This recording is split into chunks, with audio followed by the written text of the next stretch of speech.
यह all India debating society के लिए बड़ा ही हर्ष और गौरव का विषय है कि हमारे साथ एक ऐसे व्यक्ति बैठे हैं जो एक ऐसे पत्रिका समूह से जुड़े हैं जो इस देश को 1948 से लगातार राष्ट्रीय विमर्श को एक नई दिशा देने का कार्य कर रही है। मित्रों, मैं बात कर रहा हूं साप्ताहिक पत्रिका पांचजन्य की। जैसा कि नाम है, पांचजन्य तो भगवान श्री कृष्ण के शंख का नाम था, और जब पांचजन्य हुंकारती थी तो महाभारत का रण शुरू होता था। मित्रों, पांचजन्य अपने नाम के अनुरूप ही आज जब देश में विभिन्न प्रकार की विचारधाराएं हैं, विभिन्न प्रकार की विमर्श और परिचर्चाएं होती हैं, उसमें विशुद्ध रूप से एक राष्ट्रीय सोच के साथ, विशुद्ध रूप से राष्ट्र कल्याण के लिए और विशुद्ध भारतीयता के भाव के साथ अगर कोई सेवा भाव में राष्ट्र के लगा है मीडिया जगत में, तो पांचजन्य है। इसे कहने में मुझे कोई गुरेज नहीं है। और आज हमारे बीच जो शख्सियत विद्यमान है वो उसी परंपरा, उसी महान विरासत के निर्वाहक हैं। मैं हृदय से स्वागत करना चाहता हूं पांचजन्य के वर्तमान संपादक आदरणीय श्री हितेश शंकर जी का। हितेश जी, आपका बहुत बहुत स्वागत है। हितेश जी लगभग 2 दशकों से भी अधिक समय से पत्रकारिता जगत में अपना अद्भुत और मूल्यवान योगदान दे रहे हैं। इस देश के कुछ बड़े मीडिया समूह जिनको हम कह सकते हैं, चाहे वो हिंदुस्तान की बात करें या इंडिया टुडे ग्रुप की बात करें, सब में हितेश जी से पूर्व संपादक की भूमिका निभा चुके हैं। और वर्तमान में हितेश जी की भूमिका की महत्ता को समझाने के लिए मैं एक ही बात कहूंगा कि एक समय में पांचजन्य जब प्रारंभ हुआ था तो उसके संपादक कोई और नहीं, स्वयं हमारे पूर्व प्रधानमंत्री और भारत रत्न श्रद्धेय अटल बिहारी वाजपेयी जी थे। तो आप समझ सकते हैं कि हितेश शंकर जी आज किस महान विरासत को आगे बढ़ा रहे हैं और किस महत्वपूर्ण जिम्मेदारी का निर्वाह कर रहे हैं। इतने महत्वपूर्ण कार्य को करते हुए और इतनी अधिक व्यस्ततम दिनचर्या के बाद भी आपने हमें अपना समय निकाल कर दिया। यह केवल और केवल एकेडमिक से जुड़े लोगों के लिए आपकी विशेष दिलचस्पी और आपका प्रेम दर्शाता है। मैं एक बार पुनः हितेश शंकर सर का बहुत बहुत स्वागत करता हूं। हितेश शंकर सर, आगे मंच आपका है। सभी को नमस्कार। और ऑल इंडिया डिबेटिंग सोसाइटी के, जिसका नाम से ही पता चलता है कि एक राष्ट्रीय फलक है, वैचारिक फलक है, और मुझे जानकर खुशी हुई कि जो शोध के विद्यार्थी हैं और जो हम कह सकते हैं कि देश में दिल्ली यूनिवर्सिटी में जिन्हें डिबेटिंग चैंपियंस मानते हैं, ऐसे लोगों का ये इनिशिएटिव, ऐसे लोगों की ये पहल है। और सब लोग अपने अपने तरीके से काम कर रहे हैं। ऐसे में बौद्धिक क्षेत्र को सूना नहीं छोड़ा जा सकता, और डिबेटिंग सोसाइटी ने ये विषय लिया है, इसका मैं उनको बधाई देता हूं। एक छोटा सा करेक्शन भी मैं कर देता हूं। जगन्नाथ जी ने जो बताया, पूर्व जो संस्थान है वहां पर मैं संपादक की भूमिका में रहा। मैं संपादक की भूमिका में नहीं रहा, परंतु मुझे जो मेरे पास जिम्मेदारियां, मुझ पर भरोसा करके जिम्मेदारियां दी गई, वो जिम्मेदारियां मैंने सारी पूरी की हैं। और पुनः मैं इसके साथ ही ये जो बौद्धिक आयोजन है, कोरोना क्राइसिस के समय पर भारत के रिस्पांस को समझने का, उस बौद्धिक आयोजन के लिए, उन डायमेंशंस को समझने की भूख के लिए ऑल इंडिया डिबेटिंग सोसाइटी का अभिनंदन करता हूँ। मैं सभी को साधुवाद देना चाहूंगा आयोजकों, वो इसलिए कि बाकी दुनिया इसके लिए कुछ कर रही है, परंतु भारत में एक वैचारिक यज्ञ भी आपदा काल में चल रहा है, संक्रमण काल में चल रहा है। और उस वैचारिक यज्ञ में अपने अपने विचारों की समिधा, अपनी अपनी आहुति लोग जगह जगह पर दे रहे हैं। जो कर्म से दे रहे हैं वो कर्म से दे रहे हैं, जो बौद्धिकता से दे रहे हैं वो बौद्धिकता से दे रहे हैं, जिनका शरीर, मन, प्राण, सब का ध्यान इससे निपटने पर है, और सब अपने अपने तरीके से, अपनी अपनी क्षमता के अनुसार वो दे रहे हैं। और भारत का जो रिस्पांस की जो बात आती है, वो रिस्पांस की बात से भी पहले आती है बात भारत की। तो पहली बात तो ये है कि दुनिया में जो नेशन स्टेट हैं और भारत जो है, उसमें क्या कुछ अंतर है? क्योंकि अगर अंतर है तभी ये रिस्पांस अंतर होगा, अन्यथा ये अंतर नहीं हो सकता। तो भारत की सबसे बड़ी जो बात है कि इसे आप एक पॉलिटिकल नक्शे में अगर बांध के समझेंगे तो वो भारत आप समझ नहीं सकते। विष्णु पुराण का एक श्लोक है, उत्तरम यत् समुद्रस्य हिमाद्रैश्च चैव दक्षिणम वर्षम तद भारतम नाम भारतीय यत्र संतति, समुद्र के उत्तर में और हिमालय के दक्षिण में जो देश है, जो भूगोल है, जो भूखंड है, उसका नाम भारत है और उसकी संतति भारत है। तो जब आप ये देखें कि भारत को डिफाइन कैसे किया गया है, तो आपको पता चलेगा किसी गणराज्य से, किसी राजा से, किसी राजशाही से, किसी शासन व्यवस्था से वो डिफाइन नहीं हुआ है, वो वहां के लोगों से हुआ है और उसका एक एक आकार हमारे सामने आता है। परंतु कुछ लोगों ने डिस्कवरी ऑफ इंडिया में भारत को खोजने की कोशिश की, लगता था कि उससे पहले भारत नहीं था। कुछ लोगों ने कहा कि वास्को डी गामा ने भारत को ढूंढा और कोलंबस इसी भारत को ढूंढते ढूंढते अमेरिका पहुंच गया। सवाल तो उन लोगों से भी पूछना चाहिए कि अगर डिस्कवरी ऑफ इंडिया लिख रहे हैं और जिन्हें लगता है कि भारत 1947 में आजाद हुआ, तो अगर 47 में आजाद हुआ तो 1857 में किसकी आजादी की लड़ाई चल रही थी? तात्या टोपे, रानी झांसी किसके लिए तलवार भांज रही थी? कोलंबस अगर किसी को भारत अगर कुछ था ही नहीं तो वो ढूंढने क्या निकला था? वास्को डी गामा किसके लिए निकला था? ईस्ट इंडिया कंपनी के नाम में इंडिया क्या था अगर भारत ही नहीं था? ये ऐसे बहुत सारे सवाल हैं जिससे ये हमारे बात को दुनिया के सामने रखने के लिए ये बहुत जरूरी है कि भारत की इस संकल्पना को समझा जाए कि कोई आजादी की एक आप कहें फ्रीडम एट मिडनाइट और उसके बाद भारत बना, तो भारत ऐसे नहीं बना है। भारत का एक सुव्यवस्थित उसका विचार है, उसका एक भूगोल की डेफिनेशन है, वहां के लोगों के मान्यताएं हैं और इन्हीं मान्यताओं, इन्हीं स्वभाव, इन्हीं परंपराओं और अपने उन पुरखों की दी हुई सीखों के कारण भारत जो है वो बाकी सबसे अलग बर्ताव करता हुआ, व्यवहार करता हुआ, आचरण करता हुआ दुनिया को नजर आता है। ये कोई पॉलिटिकल स्टेट नहीं।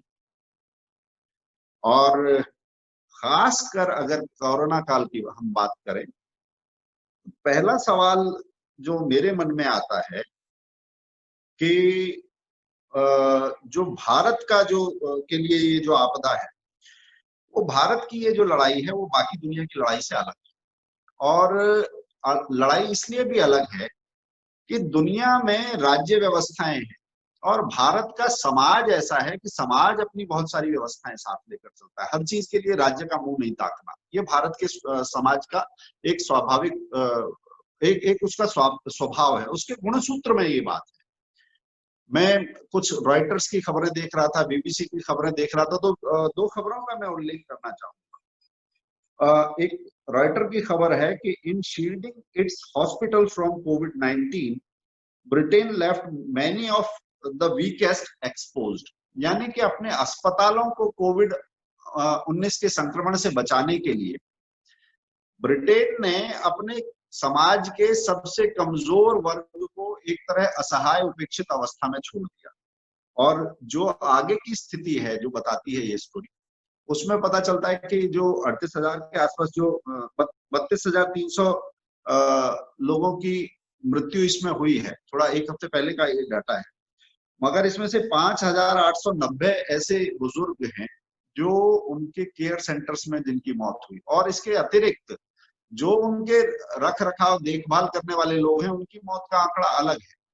इससे क्या समझ आता है कि आपने अपने समाज के एक हिस्से को परिवार से काटकर ऐसी जगह पर रखा हुआ है जो परिवार की प्राथमिकता में तो थे ही नहीं, और आपदा के समय वो सरकार की भी प्राथमिकता में नहीं।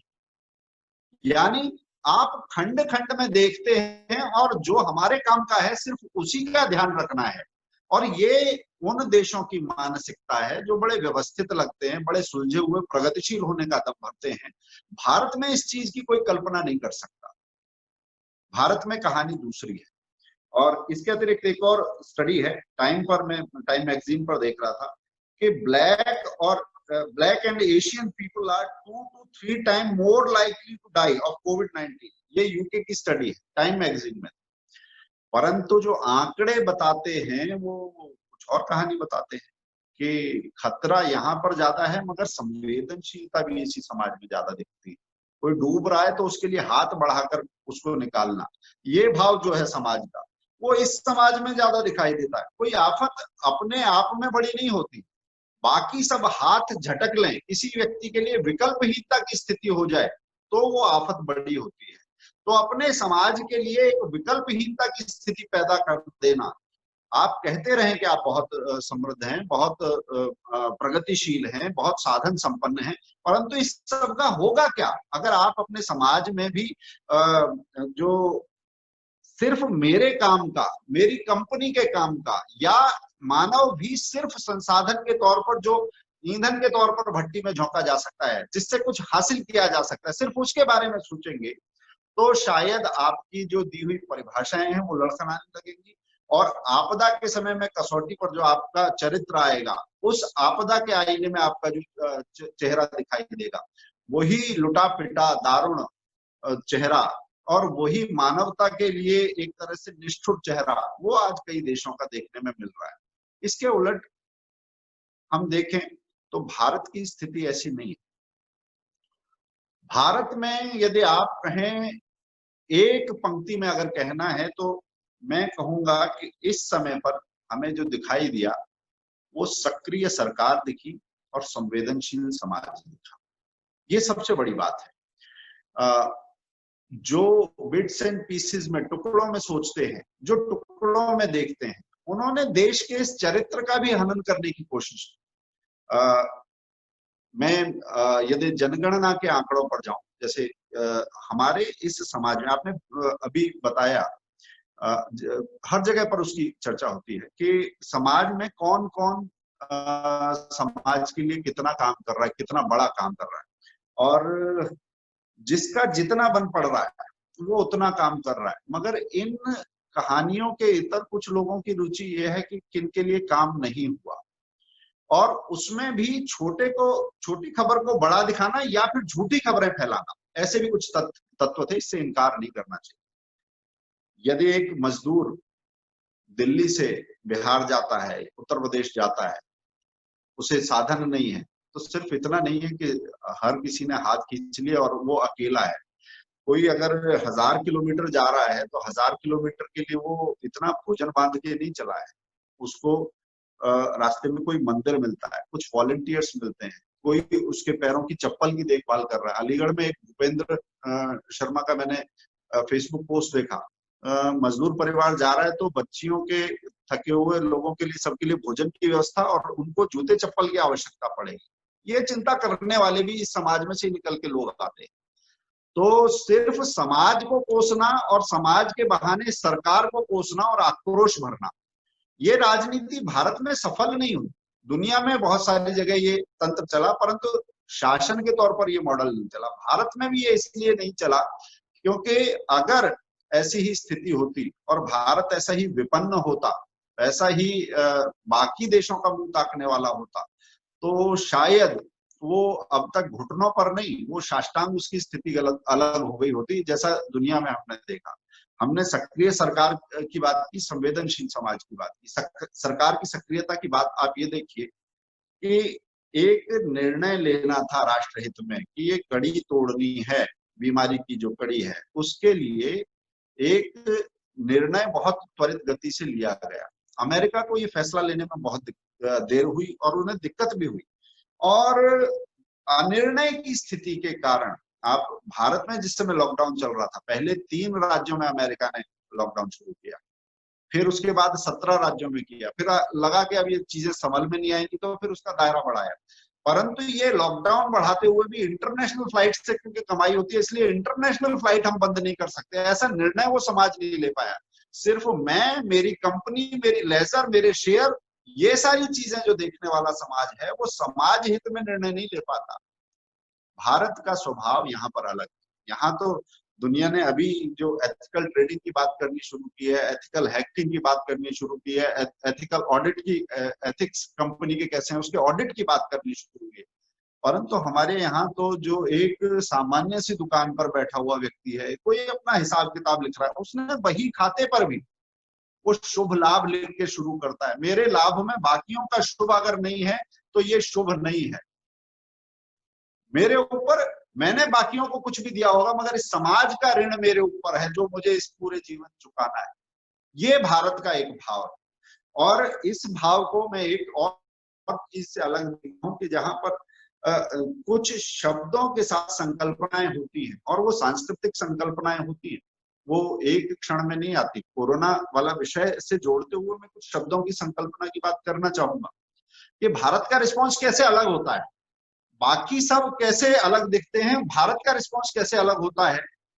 और इसे मैं हिंदू रिस्पॉन्स भी कहूं तो कोई गलत बात नहीं है, क्योंकि अभी कुछ दिन पहले मुझसे एक वेबसाइट साक्षात्कार के लिए जब उन्होंने आग्रह किया तो उन्होंने कहा कि संघ और संघ के स्वयंसेवक इस देश के बहुत सारे लोग वो कहते हैं कि ये हिंदू राष्ट्र है, आप क्या इससे सहमत हैं? तो इससे असहमत होने का कोई सवाल ही नहीं है। मैंने पूछा कि जब विभाजन हुआ तो किस किस का हुआ? तो हिंदुस्तान और पाकिस्तान का हुआ। तो पाकिस्तान का शाब्दिक अर्थ क्या है? तो पाकिस्तान के शब्द की जब संधि करी उन्होंने तो उन्होंने कहा पाक यानी पवित्र और स्थान मतलब स्थान यानी एक पवित्र जगह। मैंने कहा जब आप पाकिस्तान के नाम की ऐसी संधि कर सकते हैं तो ऐसा कौन सी कठिनाई है कि हिंदुस्तान की भी संधि करें? अगर आप करेंगे तो हिंदू और स्थान हिंदुओं का स्थान, ये तो एक स्थापित सी बात है। जब ये बोलते हैं तो लोग लड़खड़ाने लगते हैं, परंतु मेरा कहना है कि यहीं पर ये बहुत महत्वपूर्ण बात है कि इसको समझने की जरूरत है। ये जो नाम है इस देश का वो इसके एक सनातन विचार से आया है। वो कैसे आया है कि ये शब्द सबसे पहले शायद बाबा नानक ने इसका जिक्र किया था। जिस समय बाबर आया तब उन्होंने कहा कि खुरासान खसमान किया और हिंदुआन डराया, हिंदुस्तान के लिए कहा उन्होंने। तो खुरासान खसमान के यहाँ पर जो उपद्रव उसने मचाया उससे भारत कैसा व्यथित है, यहाँ का जनमानस कैसा व्यथित है, वहां से ये शब्द आया। इसलिए जब आपने कोई नाम नहीं दिया था तब भी इस भाव से इस जमीन को पहचाना जाता था, ये समझने की बात है। और हम जो कहते हैं कि भारत का रिस्पॉन्स क्यों अलग है और क्यों ये हिंदू रिस्पॉन्स है या भारत का रिस्पॉन्स है, तो भारत शब्द की भी एक व्याख्या कीजिए। भा यानी अंधकार, रत यानी उससे लड़ता हुआ। सनातन काल से अंधकार यानी कि गलत चीजों का जो हमें परिमार्जन करना है उससे लड़ता हुआ और सही राह पर चलता हुआ और बाकियों पर राह दिखाता हुआ भारत, ये वो भारत है। इसलिए जो उसका रिस्पॉन्स है वो हिंदू रिस्पॉन्स है। और कैसे ये रिस्पॉन्स अलग है? क्योंकि भारत ने वो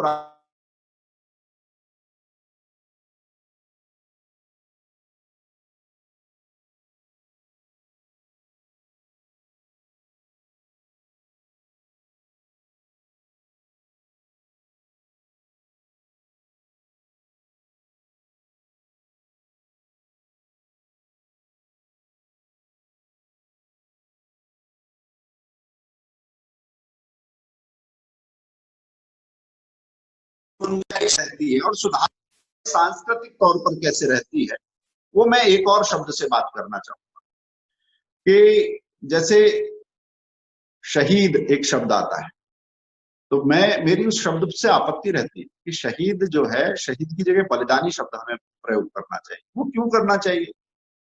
क्योंकि वो हमारी संस्कृति से जुड़ता हुआ शब्द नहीं है।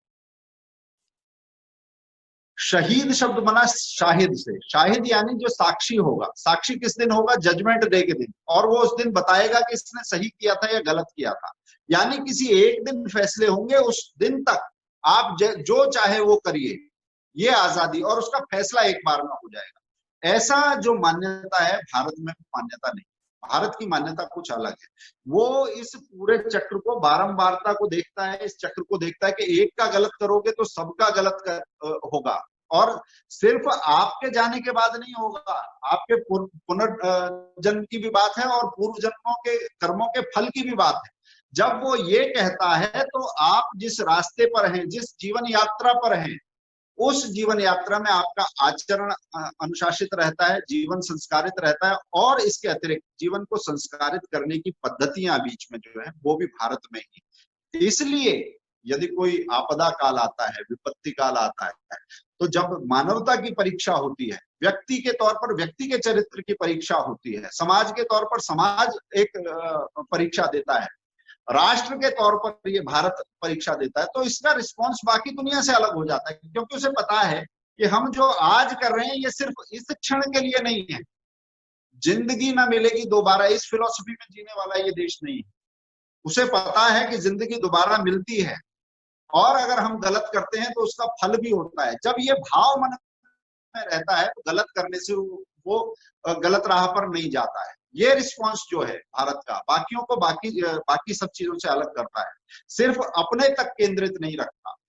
और मैं एक बात और कहूंगा कि दुनिया इस समय एक चेन को ब्रेक करने की बात कर रही है कि ये जो संक्रमण की चेन है ये ब्रेक कैसे हो। सवाल ये पूछना चाहिए कि संक्रमण के समय आपको ये चेन दिखाई देती है, बाकी समय पर ये जो चेन की बात भारत करता है, एकात्म मानव दर्शन में जिस चेन की बात करता है, वो चेन, वो श्रृंखला, वो सूत्रबद्धता सबकी आपको तब क्यों नहीं दिखाई देती है? आज इस वैश्विक महामारी का जो उपचार बताया जा रहा है, वो चाहे होम आइसोलेशन हो, चाहे व्यक्तिगत स्वच्छता हो, वो उसकी सबसे छोटी कड़ी को पकड़ने की बात कर रहे हैं। मगर ये बात भारत हमेशा से करता रहा कि पहले व्यक्ति है, व्यक्ति के बाद परिवार है, परिवार से समाज, समाज से राष्ट्र, फिर सृष्टि, फिर परमेष्टि। ये सारी कड़ियां जुड़ी हुई हैं। अगर आप इनको जुड़ा हुआ महसूस करेंगे तो फिर सिर्फ आफत के समय पर ये याद आएगी, ऐसा नहीं है। कोई वैज्ञानिक बताएगा कि कड़ी कैसे तोड़ी जा सकती है। आपने कभी ये पूछा कि ये कड़ी जुड़ी हुई कैसे? अगर आप उसको देखते हैं, उसको समझते हैं, वो भाव आपके अंदर है, तो वो आपका रिस्पॉन्स अलग हो जाता है। अभी मैं एक बात का जिक्र करूंगा खास तौर से। अमेरिका एक जॉर्ज फ्लॉयड की मौत से उद्वेलित है, और भारत में इसके साथ एक हथिनी की मौत से भारत बहुत उद्वेलित है। आप ये देखिए कि वहां पर व्यक्ति के आधार पर, व्यक्ति पर होने पर उसको भी विभाजक लाइन से देखकर कि गोरे और काले और उसका अंतर, ये करने के पीछे, ये तो होना ही नहीं चाहिए, परंतु जो ये अंतर करते हैं, उन्होंने इस लड़ाई को भी देखा। तो सैमुअल पी हंटिंगटन की अगर थ्योरी याद करें 80s में दी हुई, क्लैश ऑफ सिविलाइजेशन, वो मतपंथ के आधार पर होती है, वो गुलाम और मालिक के आधार पर होती है, वो काले और गोरे के आधार पर होती है, वो स्त्री और पुरुष के आधार पर होती है। मगर भारत में तो जो जड़ और चेतन सब जगह जान देखता है, वो उसके लिए किसी जॉर्ज फ्लॉयड की आवश्यकता नहीं है। वो उस हथिनी की मौत पर भी उतना ही उद्वेलित है, उतना ही दुखी है। आप अगर इस अंतर को देखेंगे तो भारत की उस दृष्टि का भी साक्षात्कार करेंगे जो किसी के लिए भी संवेदना से भरी हुई है। और यही दृष्टि जो है वो भारत की असली दृष्टि है। वो छिद्रान्वेषण वाली स्टोरीज बहुत सारी आती है, जैसे मैंने बताया कि मजदूरों की कहानियों में एग्जेजरेशन कितना था, मैं इसकी बात नहीं करूंगा, परंतु एक आंकड़े की बात जरूर करूंगा। इस पूरे दौर में जो सबसे बड़ा, अगर दिल्ली से एक पलायन हुआ था उत्तर प्रदेश बिहार के लिए, तो वो आनंद विहार बस अड्डे पर एक जमावड़ा लगा था, शायद 23 मार्च की घटना है, और उसमें करीब 2 लाख लोग इकट्ठे हुए, और 2 लाख इकट्ठे हुए थे। तो इकट्ठे होने के पीछे भी ये था कि एक राजनीतिक दल के कार्यकर्ताओं ने उनमें डर भरा था, और मुनादी कर करके लोगों से क्षेत्रों में इकट्ठे करे गए थे कि यहाँ शायद स्थितियां बिगड़ने वाली। तो राजनीतिक उसको छोड़ दीजिए, परंतु वो पैदल नहीं गए थे, एक सरकार ने उनके जाने की व्यवस्था की। दूसरा नंबर जो था वो 2 लाख था। जनगणना के आंकड़ों की बात करें 2011 के जनगणना की बात करें, यदि मुझे ठीक याद है, तो 11 करोड़ से कुछ ज्यादा का आंकड़ा आता है। तो 11 करोड़ से ज्यादा का आंकड़ा और 2 लाख,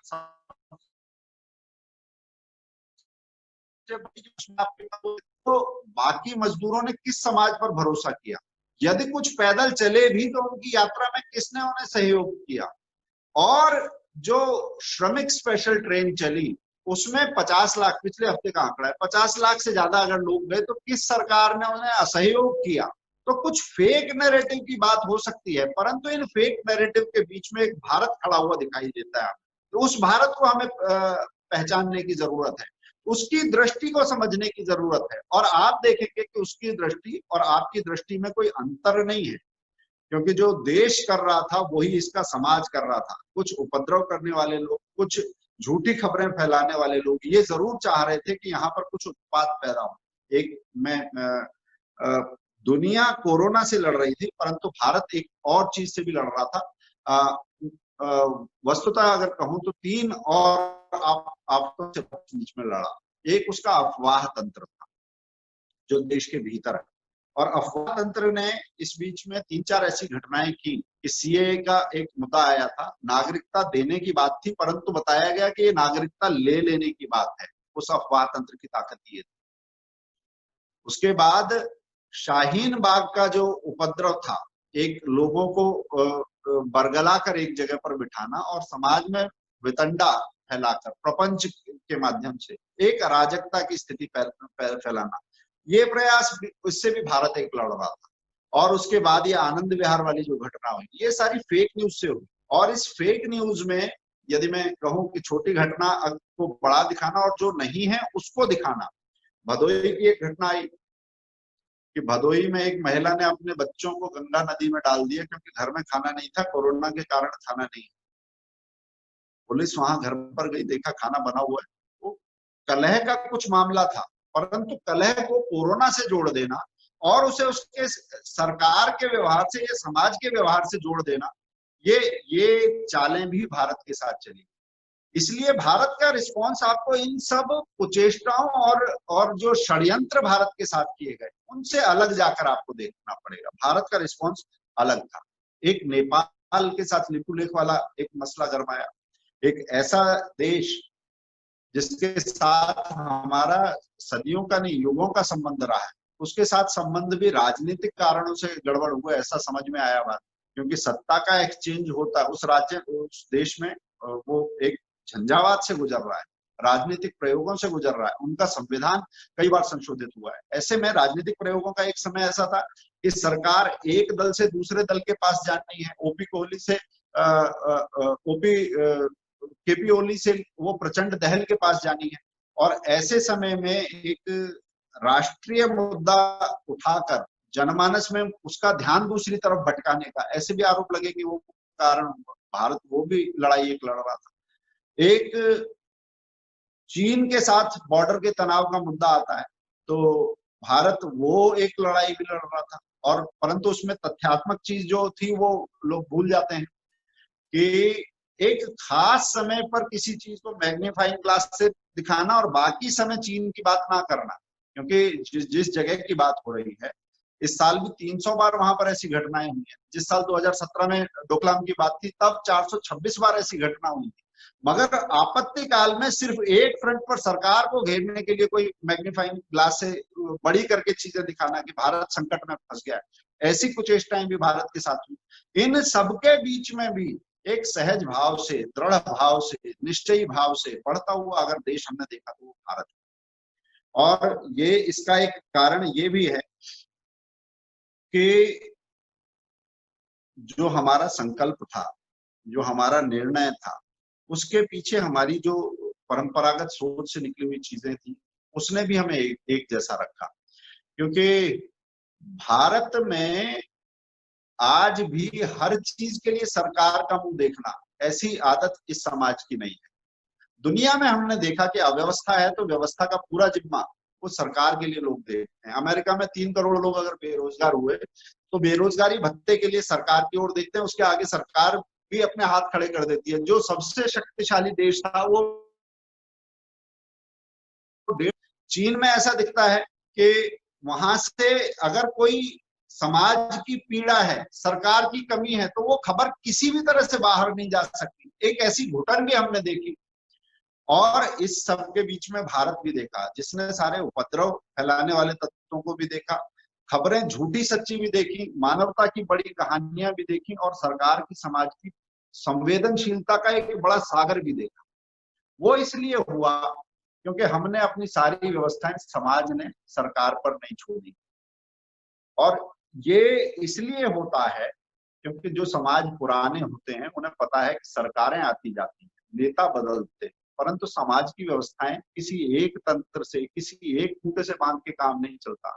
जैसे किसी जानवर के 2 पैर हैं और एक पैर टूट जाए तो उसके लिए ये जीवन मरण का संकट हो जाता है। परंतु एक मकड़ी जैसा जीव है, अगर एक पैर टूट भी जाता है तो बाकी सारे पैर चीज को संभाल लेते हैं, उसे कोई ऐसा जीवन का खतरा नहीं होता। भारत के साथ ऐसी स्थिति थी कि उसने जो उसकी जो जीवनी शक्ति थी वो समाज में थी, बहुत एक जगह पर केंद्रित नहीं थी।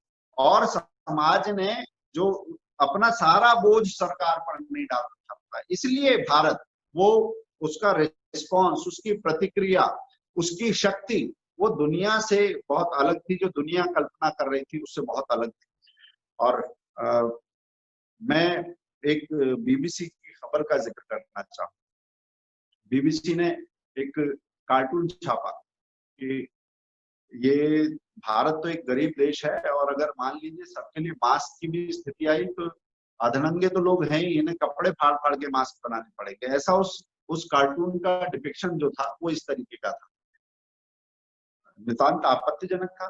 परंतु अगले ही दिन जब हाइड्रोक्सी क्लोरोक्विन की बात आई तो वही ब्रिटेन, वही बीबीसी का मालिक, जिस ब्रिटेन के बजट में से बीबीसी को पैसे मिलते हैं, वो ब्रिटेन भारत के सामने हाथ पसारे खड़ा हुआ था। जिसे आप भिखमंगा बोलते हो, आप उसके आगे हाथ पसारे खड़े हो। उस पर आपसे कोई कार्टून नहीं बनता, उस पर आपको नहीं बोला जाता। परंतु भारत में कोई कार्टून नहीं बना इस पर। ये भारत का रिस्पॉन्स है कि सबकी मदद करना। कुछ लोगों ने कहा था कि एक हफ्ते का खाना नहीं, इतना पेट्रोल नहीं है, ये बहुत सारी चीजें लोगों ने कही कि राजकोष में कितना धन है। परंतु भारत ने न सिर्फ अपना किया, परंतु और जिस देश में एक पीपीई किट नहीं बनती थी, एक N95 मास्क नहीं बनता था, उसने 15 देशों की मदद की, 17 देशों की मदद की, अनेक देशों को दवाइयां भेजी। ये भारत का जो रिस्पॉन्स है ये दुनिया को चकित करने वाला रिस्पॉन्स है। और ये रिस्पॉन्स ऐसा क्यों है, अगर हम इसे समझना चाहें तो हमें गुरुदेव रविंद्रनाथ टैगोर का एक निबंध याद आता है, स्वदेशी समाज। स्वदेशी समाज जो निबंध है उसमें गुरुदेव ने कहा है कि वेलफेयर स्टेट की जो कल्पना है, जो कल्याणकारी राज्य की कल्पना है, वो भारत की परंपरा नहीं है। भारत में परंपरा से कुछ महत्व की बातें केवल राज्य पर आधारित होती रही, बाकी सब बातों की चिंता करने की समाज की अपनी राज्य निरपेक्ष व्यवस्थाएं रही। ये वही बात है जिसकी हम चर्चा कर रहे हैं। कुछ ऐसी ही बात विनोबा भावे जी ने भी, जो देश में भूदान आंदोलन के जनक विनोबा भावे जी ने भी कहा कि जब हम परतंत्र थे तब राज्य शक्ति का महत्व था, एक शासन था आपके ऊपर। अब लोक शक्ति को जगाने का महत्व है। लोक शक्ति क्या है? वो इस समाज की शक्ति है जो राज्य शक्ति से बंधी हुई नहीं है। किसी सिंहासन के तले भारत नहीं है, इसलिए सिंहासन बदलते रहें, राजा बदलते रहें, भारत का स्वभाव नहीं बदलता। ये बात जो थी कि किसी लोक शक्ति जगाने का महत्व है कहने के बाद विनोबा भावे जी कहते हैं कि जो समाज अपनी आवश्यकताओं के लिए राज्य पर अधिक अवलंबित होता है वो समाज अकर्मण्य होता है, दुर्बल होता है। ये बात तो हम सब जानते हैं कि सरकार सब कुछ करेगी तब नहीं होगा। सरकारी और असरकारी में जो अंतर है, जो असर पैदा करना है, जो असरकारी है वो ज्यादा असरकारी है। ये बात इस देश का समाज समझता था, इसलिए ये अंतर था। और एक और मैं बात कहूंगा कि भारत का रिस्पॉन्स अगर ये अंतर था तो उसमें एक उसका दार्शनिक आधार तो हमने उसकी चर्चा की ही, मगर उसका एग्जीक्यूशन का भी एक मॉडल है। किस तरीके से भारत ने इससे आपदा से निपटा। एक भारत की संकल्पना के साथ ही कामकाज की और रीति नीति की, नीति निर्धारण की, उत्पादन की जो हमारी संकल्पना है उसमें 3 चीजें आपको मिलेंगी। मैं उसे त्रिआयामी संकल्पना कहता हूँ। एक स्वदेशी है, दूसरा कौशल विकास है, तीसरी आत्मनिर्भरता है। और ये तीनों चीजें भारत में किस तरह से गुथी बुनी है, ये पहले तो आप ये समझिए कि एक के बाद एक सोपान, स्टेप्स हैं ये। और आप ये देखें कि कैसे एक व्यक्ति से लेकर राष्ट्र तक जुड़ा हुआ है। अगर स्वदेशी, कौशल विकास और आत्मनिर्भरता की राह पर भारत चलता है, जैसे एंगस मैडिसन की बात आती है, उन्होंने बताया पुरानी अर्थव्यवस्थाओं का अध्ययन करके कि कैसे विश्व अर्थव्यवस्थाओं में भारत का योगदान सबसे ज्यादा था और ये लंबे समय तक रहा। क्यों रहा? वो इन्हीं सूत्रों के कारण रहा, क्योंकि इसमें सबके लिए कुछ कुछ है। जैसे अगर स्वदेशी, कौशल विकास और आत्मनिर्भरता के राह पर चलते हैं तो राष्ट्र के लिए सफलता है, और यहाँ समाज के लिए परस्पर समन्वय और सहयोग के सूत्र हैं। व्यक्ति और परिवार के लिए संतुष्टि है, व्यक्ति के लिए सम्मान भी। इसके लिए किसी कॉर्पोरेट का मुंह नहीं देखना पड़ता, किसी एचआर का मुंह नहीं देखना पड़ता। ये इस समाज की अपनी संकल्पना है और इस समाज की ये वो संकल्पना ऐसा समाज दे सकता है जिसने खुद के बारे में सोचने की बजाय बाकियों के बारे में सोचना और उसी में से सबका जुड़ाव देख लिया, वही समाज इसके बारे में सोच सकता है। सिर्फ अपने बारे में सोचने वाला समाज इसके बारे में नहीं सोच सकता है। अब इन तीनों बिंदुओं पर मैं कुछ छोटे पॉइंट्स जरूर रखना चाहूंगा कि कौशल विकास कोई आज की कल्पना नहीं है, आज की संकल्पना नहीं है। आप दिल्ली में मेहरौली में जो विष्णु स्तंभ देखेंगे, धातु कर्म देखेंगे, जिस पर आज तक जंग नहीं लगता, वो किसी आईआईटी से निकले हुए बच्चे नहीं है, किसी बड़े कारखाने से वो बना हुआ नहीं है, वो इसी कौशल विकास से निकला है। और उसके अलावा इस देश के बहुत सारे मंदिर हैं, आप देखेंगे राजस्थान में, मध्य प्रदेश में, दक्षिण भारत में कदम कदम पर आपको मिलेंगे ऐसे वास्तुशिल्प, स्थापत्य जो सबको चमत्कृत करते हैं। ऐसी चीजें मिलेंगी। कौशल के लिए जो लोग कहते हैं कि ये कुशलता औद्योगिक क्रांति के बाद आई है, तो औद्योगिक क्रांति से बहुत पहले, अंग्रेजों के भी आने से बहुत पहले, मुगलों के आने से भी बहुत पहले आपको ऐसी कुशलता मिल जाएगी जो पूरी दुनिया को आज भी चमत्कृत कर सकती है। ढाका की मलमल, मैंने 2 स्टोरीज की थी ऐसी जिन्हें बाद में राष्ट्रपति अवार्ड मिला। ढाका की मलमल कौन बनाता था? अगर मैनचेस्टर की मिलें चलानी थी तो ढाका के कारीगरों की उंगलियां काटना किन के लिए जरूरी हो गया? वो कौशल कहाँ था? जिन्हें कौशल की हत्या करना आया वो कौशल विकास का महत्व नहीं समझेंगे, वो सिर्फ औद्योगिक क्रांति के पहिए से बंधे हुए लोग। एक मुझे ध्यान है कि मेलघाट महाराष्ट्र के पास है जगह, वहां मेलघाट में एक वन्य क्षेत्र है, वहां से वनवासी बालक MSW करने जाता है। एक प्रोजेक्ट मिलता है कि आप अपने क्षेत्र में रोजगार के लिए क्या कर सकते हैं। वो कहता है कि हम ये जो रोजगार की लिस्ट है इससे अलग अगर हम अपना कुछ काम करें, तो वो काम शुरू करता है शहद निकालने का। और क्योंकि उस क्षेत्र में हरड़, बहेड़ा, आंवला इसका पूरा जंगल है, इसलिए जो ऐसा शहद निकलता है कि उसके लिए जापान 1 करोड़ रुपए का वहां पर फिल्ट्रेशन प्लांट लगा देता है। ये मैं शायद 2003 के आसपास मैंने वो देखा था। तो कौशल विकास के साथ स्वदेशी कैसे चमत्कार करता है, वो कहानियां भी इस देश में खूब सारी लिखी गई है। हमारे यहाँ ये सारी चीजें नई नहीं है। और स्वदेशी की बात तो मैं कहता हूँ कि ये नितांत भारतीय विचार है, नितांत भारतीय विचार। ये 1905 में कोई बंग आंदोलन के समय पैदा हुआ विचार नहीं है। ये तब का विचार नहीं है जब कांग्रेस थोड़ा सा भारत के रंग में रंगना उसने शुरू किया, क्योंकि उससे पहले तो कांग्रेस के जो भाषण होते थे वो भी अंग्रेजी में होते थे, वेशभूषा थी वो भी अंग्रेजी में थी। और थोड़ा पहले जाए तो कांग्रेस के अधिवेशन में जब उठते थे तब रानी विक्टोरिया की जय करके लोग उठते थे। इसकी बात कोई चर्चा नहीं करते। खैर, परंतु मैं कहता हूं कि ये उस आंदोलन का 1911 तक चले आंदोलन का ये प्रतिफल नहीं है। हमने स्वदेशी को जरा कुछ और तरीके से समझा है। मैं 2 बहुत सरल से वो देता हूं जो हम सबने वो उदाहरण अपने जीवन में देखे होंगे कि स्वास्थ्य के लिए घर में, परिवार में हमारे घर के बुजुर्ग कहते हैं कि मौसमी फल खाओ, दादी नानी यही कहते हैं। तो मौसमी फल मौसम में बहुत दूर से नहीं आते। ये जब आप इसके लिए लॉजिस्टिक्स और नई टर्मिनोलॉजी में जाएंगे तो आएगा कि ये पेरिशेबल फूड है। पहले तो तंत्र इतना बड़ा भी नहीं था कि बहुत दूर तक आप जा सकें, ले जा सकें।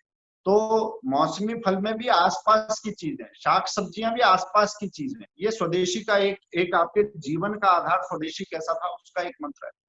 दूसरा, एक और उदाहरण मैं अपने आप देखता हूं कि इस देश में नमक हमेशा चीनी से सस्ता रहा है, चीनी महंगी रही, परंतु नमक अगर जमीन पर गिर जाता था तो दादी या नानी कहती थी कि इससे उठाओ, वरना जब यात्रा पूरी होगी, जब ऊपर जाओगे तो पलकों से उठाना पड़ेगा। ऐसा घरों में दादियां कहती हैं।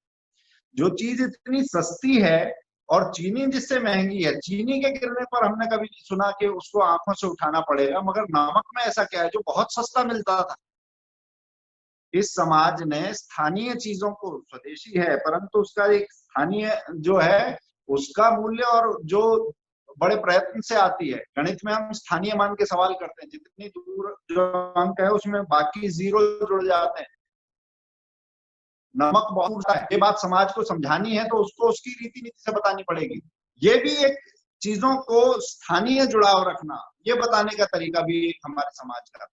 तो ये समाज जो परंपरा से अपने आसपास की चीजों को देखते हुए, अपने कौशल से चीजों को निखारते हुए, एक दूसरे का हाथ बटा के सबको निभाते हुए ये जो चलने वाला समाज है, इसका रिस्पॉन्स तो बाकी सबसे अलग हो ही जाना। और मेरा ये भी मानना है, क्योंकि समय अब पूरा हो रहा है, मैं बात को संक्षेप में पूरी करूंगा, कि भारत का विचार इसलिए अलग है, भारत का रिस्पॉन्स इसलिए अलग है क्योंकि ये आयातित भाव से, आयातित विचार से चलना ये समाज का स्वभाव नहीं है। इस पर चीजें थोपी जरूर गई, चाहे वो राजनीति में फेबियन समाजवाद की बात हो नेहरू के काल की, चाहे कम्युनिस्ट विचारधारा की बात हो, और सीमेटिक सोच की चाहे बात हो, अब्राहमिक सोच जैसे हम कहते हैं कि दूसरे को खारिज करना, वो भारत ने अपने ऊपर कभी उस विचार को हावी नहीं होने दिया। जब कुछ लोग बहुत सत्ता बलशाली होती है तब वो कुछ प्रयोग जरूर करती है, मगर उसके समाज पर जो प्रभाव पड़ते हैं, समाज उन प्रभावों को भी देखता है।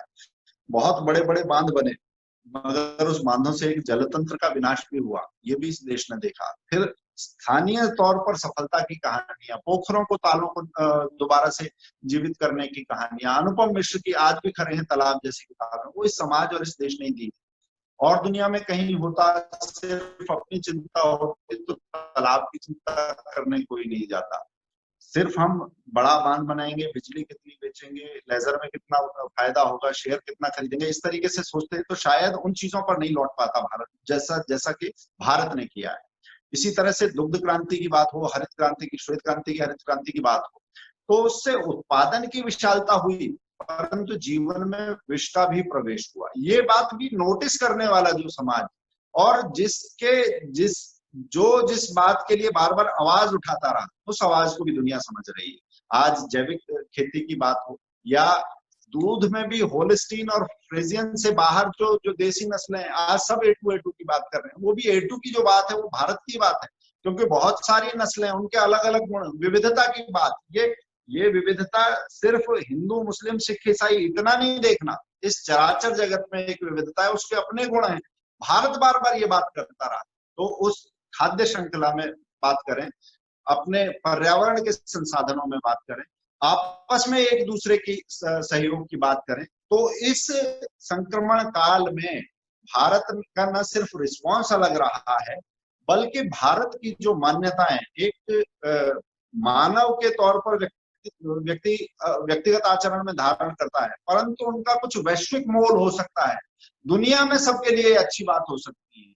ये बात आज दुनिया ने बहुत अच्छे से महसूस की है। इंडियन लाइफस्टाइल की बात हो, इंडियन इकोसिस्टम की बात हो, और वे ऑफ लाइफ की बात हो, जिसे थर्ड वे या तीसरा रास्ता भी कहते हैं, तो वो सारी बातों को अधोरेखित करने का काम, उनको अंडरलाइन करने का काम, और दुनिया में इतना बड़ा देश होने पर भी इस आफत में, उस झंझावात में अपने आप को बचाना, अपने समाज को संभालने का काम इस देश ने करके दिखाया है। और मुझे लगता है कि देश ने दिखाया है, दुनिया के लिए कोई सर्टिफिकेट की बात नहीं, मगर भारत की नींव पर चलने का रास्ता ही मानवता के लिए श्रेयस्कर है, श्रेष्ठ है। ये बात बहुत अच्छे से अंडरलाइन हुई है सबके सामने, और यही रिस्पॉन्स ऑफ भारत मुझे लगता है कि आगे की मानवता के लिए भविष्य का रास्ता, भविष्य का मार्ग प्रशस्त करेगा।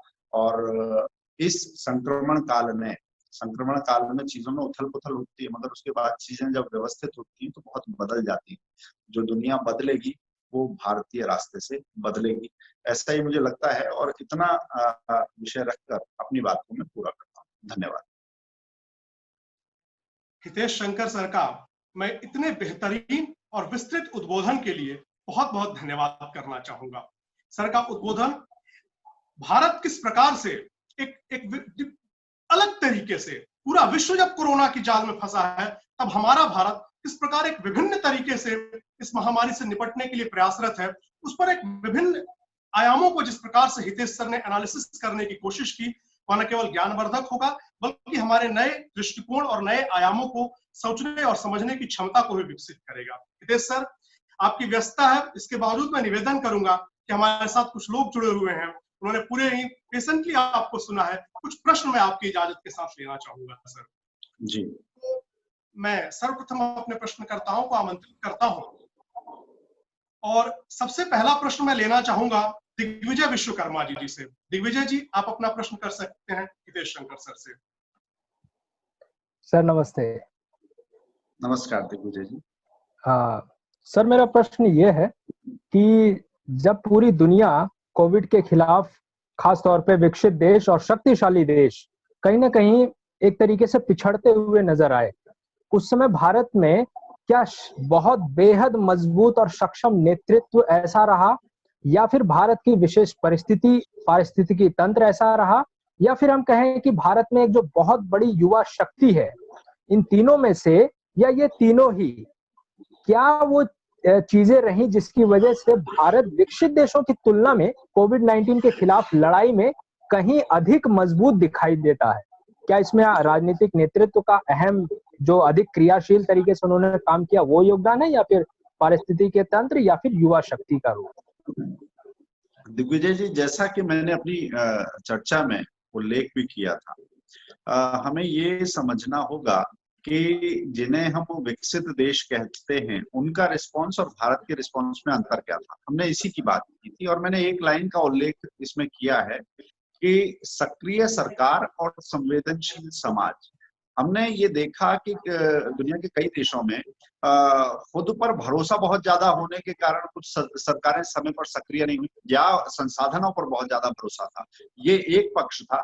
दूसरा ये था कि समाज में परस्पर एक दूसरे के लिए संवेदनशीलता का जैसा भाव भारत में दिखा, उस भाव का अभाव ये हमने जगह जगह पर देखा है। अपनी चिंता, अपने परिवार की चिंता, इतना तो बहुत लोगों ने कर लिया, मगर लोगों के लिए लंगर चलाना, जो कम्युनिटी किचन चलाना, ये जो बड़े स्तर का काम हुआ है। जैसा हमने उल्लेख किया था कि जो दिल्ली में सरकार 10 लाख लोगों के भोजन की बात हो रही थी, मगर वो भोजन बन कहाँ रहा था? वो मंदिरों में बन रहा था, वो झंडे वाला की रसोई में बन रहा था, वो इस्कॉन से आ रहा था। और जब मैंने ऑस्ट्रेलिया में मेरी बात चल रही थी, तो जैसे प्रयोग यहाँ पर थे, ऑस्ट्रेलिया में उस तरीके की कम्युनिटी किचन जैसी कोई संकल्पना लोगों के पास नहीं थी। सबको अपनी चिंता थी। तो अपनी चिंता छोड़कर जो मुझ में है वो मेरे समाज में, वो सब में है, जो ये समाज मानता है उसका रिस्पॉन्स अलग हो जाता है। जो मानता है कि जो पिंड में है वो ब्रह्मांड में है, जब इतनी बड़ी बात अगर किसी की संस्कृति में है तो वो लोगों में अंतर नहीं करता। एक जुड़ाव जो सहज होता है, वो भारत की सांस्कृतिक भाव जो है समाज में जुड़ाव का, उसके कारण भारत का रिस्पांस बाकी सबसे अलग है। इसमें युवा भी आ जाते हैं, सरकार भी आती है, तंत्र भी आता है, और इसी के आधार पर हमें देखना चाहिए कि अंतर था तो उसके पीछे एक सांस्कृतिक चेतना उसका आधार। बिल्कुल सही हितेश सर आपने कहा। और भारतीय परंपरा और संस्कृति हमें कभी भी स्वहित नहीं, सर्वहित की बात सिखलाती है। तो मैं प्रश्न की श्रृंखला को आगे बढ़ाना चाहूंगा। हितेश सर, मैं आपको बताना चाहूंगा, हमारे साथ मणिपुर से भी एक व्यक्ति जुड़े हुए हैं, बाबुलू थंजम, जो कि शोधार्थी भी हैं। और जब मैंने उन्हें बताया कि आपका उद्बोधन होने वाला है, तो उनका विशेष अनुरोध रहा कि जोड़ा जाए। और एक बात और बताऊंगा हितेश सर, थंजम ने स्वयं क्वारंटीन सेंटर में समय भी बिताया है। तो बाबुलू, अगला प्रश्न आपसे लेना चाहूंगा, आप अपना प्रश्न कर सकते हैं हितेश सर से। Good evening Hitesh ji. Yeah, and then I'm very thanks to the All India Debating Society for giving me this opportunity on this platform. Like Hitesh Sankarji, my question is, as far as the COVID is concerned, the Indian economy has been backed down. This is subject to correction, okay, sir. As a part of economy boost up, so what type of initiative would you like to implement by the government of India? And then how long this lockdown will continue? And then you please highlight some impact on post-lockdown with reference to social life. And then my last question is, what opportunity would you like to give to the frontline warrior of this COVID warrior? Okay. Firstly, I would like to welcome you with not Namaskara but Khurram Jari. Yeah, thank you very much. Thank you. हाँ, मणिपुर में नमस्कार की बजाय खुरम जरी करते हैं। मेरे कुछ मणिपुर मित्र हैं, उनसे मैंने सीखा। और it is not a question but bunch of question I would like to answer in a complete package, not by one. मैं एक साथ उसका उत्तर देना चाहूंगा समग्रता में, एक एक कर उसके, क्योंकि तार आपस में जुड़े हुए हैं, अलग अलग करना संभव नहीं है। आपने जो पहले आपका जो प्रश्न था इसके आर्थिक प्रभाव का, वो निश्चित ही ये जो पेंडेमिक है, पेंडेमिक शब्द अपने आप में बताता है वैश्विक महामारी। तो वैश्विक क्योंकि एक आपदा है, इसलिए इसका इम्पैक्ट भी जो है, जो प्रभाव है, उसके जो इम्पैक्ट के जो रीजंस हैं वो सारे लोकल नहीं है, उसमें इंटरनेशनल फैक्टर्स भी बहुत सारे जुड़े हुए हैं। तो सारी चीजें सिर्फ एक जगह से ठीक होंगी ऐसा नहीं, मगर एक जगह से शुरू करके अगर हम उसको ठीक करने की कोशिश करेंगे तो शायद ज्यादा मजबूती से कर पाए। ये सूत्र सरकार ने पकड़ा है कि डिपेंडेंसी जो बहुत सारे सूत्र जुड़े रहते हैं, तो हम बहुत सारी बैसाखियों पर चल रहे होते हैं, बहुत सारी सपोर्ट से चल रहे होते हैं। अब जो एक सरकार का मंत्र है आत्मनिर्भरता का और स्वदेशी का, जिसका हमने बात में जिक्र भी किया था, मुझे लगता है वो सबसे बड़े कारक होने वाले हैं। और अगर आप जो लॉकडाउन 2 जो था 2.0 जो जिसकी बात हुई, उसके बाद के अगर आप होम मिनिस्ट्री का जो उसके बाद ऑर्डर है, अगर आप उसको देखेंगे तो पता चलेगा कि कितनी बारीकी से सरकार ने उसके साथ ही रोजगार को जोड़ने का काम किया था। अब तो लॉकडाउन 4 में आ गए हम। उस ऑर्डर में ही लिखा हुआ है कि आर्थिक गतिविधियां शुरू करने के लिए मनरेगा के काम, सड़क बनाने के काम, फूड प्रोसेसिंग के काम और खेती के काम, ये उसी समय शुरू कर दिए गए थे। यानी कि ये बाद में विश्लेषण नहीं होगा, आगे जो अनलॉक होगा उसमें सारी चीजें खुलेंगी, मगर इम्पैक्ट कम से कम रहे, इसलिए जो आवश्यक चीजें थी या बिल्कुल हाशिए के लोग जिन पर सबसे ज्यादा इम्पैक्ट आ सकता था, जिनके पास इतना फैट नहीं है कि वो इस क्राइसिस को कोप अप कर सके, इतना सस्टेन करने का उनकी क्षमता नहीं है, उन लोगों की चिंता सरकार ने उसी समय शुरू कर दी थी। चाहे भोजन की व्यवस्था हो, चाहे 50 लाख से ज्यादा लोगों को अब तो और ज्यादा संख्या हो गई, उनको परिवहन की व्यवस्था हो, चाहे उपचार के लिए जो पीपी किट की व्यवस्था की, मास्क की व्यवस्था की, उस समाज के वर्ग की चिंता करने वाले काम शुरू हो गए थे। दूसरे चरण में उसके रोजगार की चिंता करने वाले काम शुरू हो गए। आपका जो तीसरा क्वेश्चन था उसके बारे में तो मैं ये कहूंगा संजम जी की अभी उसके बारे में तो दुनिया में किसी को नहीं पता है कि ये कब तक चलेगा, क्योंकि लॉकडाउन अब पहले जैसा लॉकडाउन नहीं है। इसलिए ये कहना कि लॉकडाउन चल रहा है ऐसा नहीं है। स्टेट, हर राज्य में इसका स्वरूप अलग है, हर देश में उसका स्वरूप अलग है। जैसे स्वीडन अब हर्ड इम्यूनिटी की तरफ वो बहुत शुरू से ही बढ़ गया था, कोरिया में हमने देखा कि उन्होंने अलग तरीके से किया। तो लॉकडाउन हर जगह एक जैसा नहीं है और देश में भी जैसा शुरुआत में था वैसा नहीं है। इसलिए कब हटेगा ये वहां की स्थानीय परिस्थितियों से बहुत कुछ तय होने वाला है। ये लंबा भी चल सकता है, परंतु मुझे लगता है कि लॉकडाउन के समय जो रिस्ट्रिक्शन थी, रिस्ट्रिक्शन की बजाय जो सेल्फ रेगुलेशन है वो लंबा चलने वाला है। वो अगले साल तक भी चलेगा और उससे आगे भी चलेगा, क्योंकि जब वैक्सीन को डेवलप करने की बात आती है तो आमतौर पर उसके क्लिनिकल ट्रायल्स और उसके 2-3 चरण होते हैं। 18 से 24 महीने उसमें सामान्य तौर पर लग जाते हैं। देश में हालांकि कहा गया है कि कुछ प्रोटोकॉल्स को बाईपास करके ये क्या जल्दी आ सकती है, तो उम्मीद की जा रही है कि इस साल के लास्ट अंत तक शायद कुछ वैक्सीन आ जाए। तब अगर वैक्सीन आती है तो सारे लोगों को एक साथ वैक्सीन नहीं मिल सकती है, ये भी हमें समझना पड़ेगा, क्योंकि सारे लोगों को तो अभी दुनिया में कोई एक साथ मास्क भी नहीं दे सकता है, तो वैक्सीन कैसे मिलेगी। तो यानी कि ये सारी प्रक्रिया एक समय लेने वाली है। समय के बीच में स्वनियंत्रण, जो सेल्फ रेगुलेशन, आत्मानुशासन, ये चीजें ज्यादा रहेंगी सरकार की बजाय। जो आप जितनी समझ से चलेंगे तो आपदा से बचे रहेंगे, ये सब पर लागू होने वाली बात है। और जैसा हमारी बातचीत में भी आया था कि सारी चीजें सरकारी नहीं, जो सरकारी नहीं है वो ज्यादा असरकारी है, ये बात समझते हुए हम चलेंगे तो ये दिक्कत सुलझने वाली है। रोजगार और अर्थ के तंत्र पर एक बात मैं और जोड़ना चाहूंगा कि मेरी एक वरिष्ठ वित्त विश्लेषक हैं, एक आर्थिक पत्रकार कह सकते हैं, संपादक हैं आर्थिक जगत से जुड़े हुए। उनसे बात हो रही थी और उन्होंने जो पिछले दिनों में जो सारे कदम उठाए गए, उनका आकलन ये था कि हम भारत में सबसे बड़ा एक आर्थिक क्रांति 1991 को मानते हैं, जिसके बाद हमारे बाजार खुले थे, लाइसेंस राज खत्म हुआ था। मगर आजकल जो इस दौर में जो निर्णय लिए गए हैं वो उससे भी बड़े हैं और भारत को आगे चलकर निश्चित ही अच्छी दिशा में ले जाने वाले ठोस कदम और आर्थिक वृद्धि को सुनिश्चित करने वाले और रोजगार को स्थिरता देने वाले कदमों का बुनियादी काम अभी हो गया है। उसका असर देखने में आने वाले सालों में मिलेगा, इंस्टेंट नहीं मिलेगा, क्योंकि इंस्टेंट सारे जो आर्थिक उपाय हैं मैगी की तरह दो मिनट में चीजें नहीं बनती हैं। तो आर्थिक उपायों का असर आपको आने वाले कुछ सालों में निश्चित ही देखने को मिलेगा, ऐसा वित्त विश्लेषक आर्थिक जगत के जानकार ऐसा मानते हैं। बिल्कुल बिल्कुल।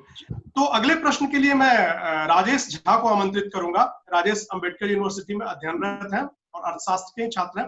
राजेश, अगला प्रश्न आपका। प्रणाम सर। सर, जैसा कि हम जब भी आत्मनिर्भरता की बात करते हैं, हम बात करते हैं कि किस तरीके से हम पीपीई किट और मास्क के मामले में नीचे से बहुत ऊपर आ गए हैं।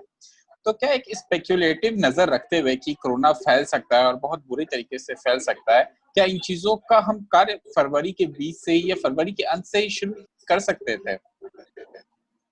देखिए, वो तिथि जब भी हम करेंगे उससे पीछे के आकलन हमेशा होंगे, क्योंकि इसके बारे में जो जानकारी मिली और उस संक्रमण के फैलने की रफ्तार क्या होगी, भारत में कैसे आएगा, मुझे लगता है कि जितनी तेजी से भारत ने निर्णय लिए उतने में निर्णय पूरी दुनिया में कहीं पर उस गति से निर्णय नहीं लिए गए।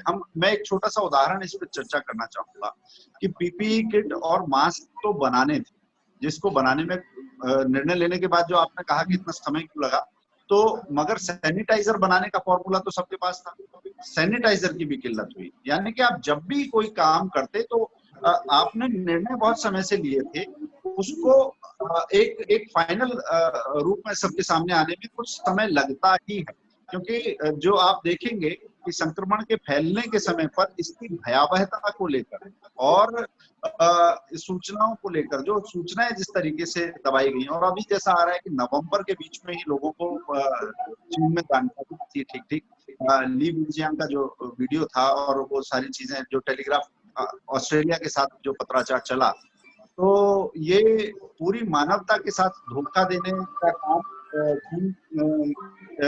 सरकार के द्वारा किया गया, ऐसा दुनिया मान रही है। अगर वो सूचनाएं जल्दी आई होती तो बाकी सब सजग भी जल्दी रहे होते। भारत बहुत तेजी से फैसले लिए, इस कारण ये चीजें बन पाई।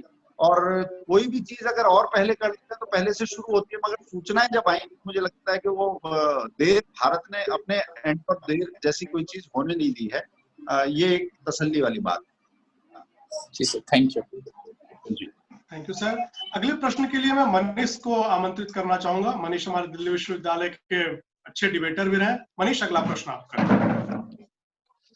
प्रणाम सर, मेरा सवाल आपसे ये कि जैसा हम देख रहे हैं कि विश्व के अन्य देशों की अपेक्षा भारत ने कदम बहुत जल्दी और बहुत ठोस कदम उठाए, लेकिन यहीं पे जब हम विपक्ष की जो छिछली राजनीति देखते हैं कि किस प्रकार से सरकार के द्वारा जो भी कदम उठाए जा रहे हैं या फिर जो भी सावधानी या फिर आत्मनिर्भरता के जैसे संदेश दिए जा रहे हैं, उन सबकी वो कटु आलोचना कर रही है और कहीं ना कहीं जो भ्रम पैदा करने वाली स्थिति उत्पन्न कर रही है।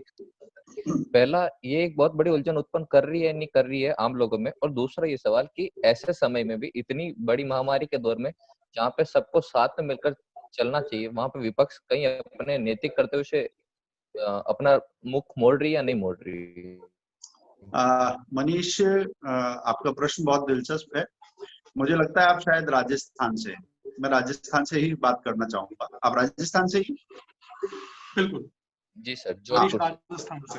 हाँ, तो मैं राजस्थान से ही बात करना चाहूंगा कि राजनीति का एक विद्रूप चेहरा देखने को मिला हमें, ये इससे कोई इनकार नहीं कर सकता। राजस्थान में जैसे बीमारी से लड़ने की बजाय एक भीलवाड़ा मॉडल का प्रचार किया गया। अगर भीलवाड़ा मॉडल जैसी कोई चीज थी तो पूरे देश में लागू हो सकती थी, परंतु भीलवाड़ा नहीं था, वो फर्जीवाड़ा था। और एसएफआई से जुड़ी हुई एक छात्रा जो वहां पर अभी राज्य प्रशासन के साथ है, और एसडीएम की बजाय उनका प्रोजेक्शन करने के लिए कैसे भीलवाड़ा मॉडल को सामने खड़ा किया गया, और जो भीलवाड़ा में हो सकता है वो ही जयपुर के रामगंज में नहीं हो सकता, जयपुर में नहीं हो सकता, रामगंज में नहीं हो सकता।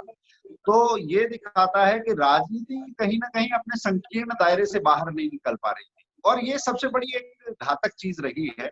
मुझे लगता है कि जो अंग्रेजों के समय पर बांटो और राज करो की राजनीति, उस बांटो और राज करो में कुछ लोगों को इतना रस आने लगा कि अंग्रेजों के लिए ये देश पराया था, मगर कुछ लोग आजादी के बाद भी अपने देशों को ही, अपने देश में लोगों को ही बांटो और राज करो। इस एक परिवार की बात, एक कुनबे की बात, एक कोटरी की बात, एक भाषा की बात, एक प्रांत की बात, इस बात ने भारत को नुकसान पहुंचाया है। और यकीनन ये मानने वाली बात है कि फॉल्ट लाइंस की राजनीति ने भारत की एकात्म भाव जो है भारत के समाज का, उस पर असर डाला है। और इसी कारण जो चाहे मजदूरों की बात हो या उत्तर प्रदेश को खासकर निशाना बनाकर जो फेक न्यूज का एक पूरा खेल चला कि वहां पर दूसरी सरकार है, अच्छा कर रही है, मगर उसे फेक न्यूज से कैसे घेरा जाए, ये जो सारे काम किए गए, ये मुझे लगता है कि हम सबके लिए एक विवेचन की आवश्यकता है। और जो ऐसे तत्व हैं जो देश को देश की तरह ना देखकर राजनीतिक स्वार्थों के बाट से तोड़ते हैं, उन लोगों की मीडिया में, सोशल मीडिया में, सब जगह थोड़ा खबर देने की भी एक दायित्व, नागरिक दायित्व सभी का बनता है। मीडिया को तो बनता ही है, बाकी सबका भी दायित्व बनता है। बहुत बहुत धन्यवाद सर आपको। धन्यवाद सर, मैं अपने सभी प्रश्नकर्ताओं का भी धन्यवाद करता हूं। मुझे पता है मेरे कुछ साथी और भी हैं, लेकिन आप सबसे मैं माफी चाहूंगा क्योंकि समय की मर्यादा के सामने हमें झुकना पड़ रहा है, और हितेश सर के back to back different platforms पे अपॉइंटमेंट है, उसका भी हमें ध्यान रखना है। हितेश सर, आप जैसे बड़े भाई के सतत मार्गदर्शन, आशीष और प्रेरणा की हमें जरूरत तो लगातार पड़ेगी, मुझे भी और हमारी इस ऑल इंडिया डिबेटिंग सोसाइटी को भी। लेकिन यह भी है कि आज आप हमारे इस मंच पे मेहमान भी हैं, तो मैं निवेदन करूंगा अपने साथी रोशन जी से कि वो हितेश सर के लिए धन्यवाद के और हमारे अनुग्रह के शब्द कहें। रोशन। सर्वप्रथम प्रणाम हितेश जी, आपको सुनना हमेशा ही हमारे लिए हर्ष का विषय होता है, और आप हमारे ऑल इंडिया डिबेटिंग सोसाइटी के मंच पर आए, इसका मैं तहे दिल से आपका धन्यवाद करता हूं। इतनी व्यस्तताओं के बावजूद आपने हमारे लिए समय निकाला और बहुत व्यापक तरीके से डिस्कस किया कि भारत कोरोना के टाइम में कैसे टैकल कर रहा है, कैसे भारत आत्मनिर्भर बन रहा है, कैसे माइग्रेंट इश्यूज को टैकल किया जा रहा है, कैसे जो अपोजिशंस ने मिथ्स क्रिएट किए थे उसको कैसे हम लोग टैकल करें, सेल्फ रिलायंस कैसे बनना है। एक उदाहरण ये है कि फरवरी एंड में और मार्च के स्टार्टिंग में भारत पीपीई किट शून्य निर्माण करता था, और आज के दिन में Bharat per day 5 lakh PPE kit का निर्माण कर रहा है, जो कि दुनिया में दूसरे स्थान पे है आज के दिन में पीपीई किट के निर्माण में। वही हाल सैनिटाइजर के निर्माण में भी है, वही हाल मास्क के N95, N99 मास्क के निर्माण में भी है। तो यह सब दर्शाता है कि भारत आत्मनिर्भर बनने की ओर में किस दिशा में जा रहा है। इन तमाम विषयों पे आपने चर्चा किया और बहुत व्यापक स्तर पे डिस्कस किया, इसके लिए मैं आपको तहे दिल से धन्यवाद करते हैं सर। धन्यवाद।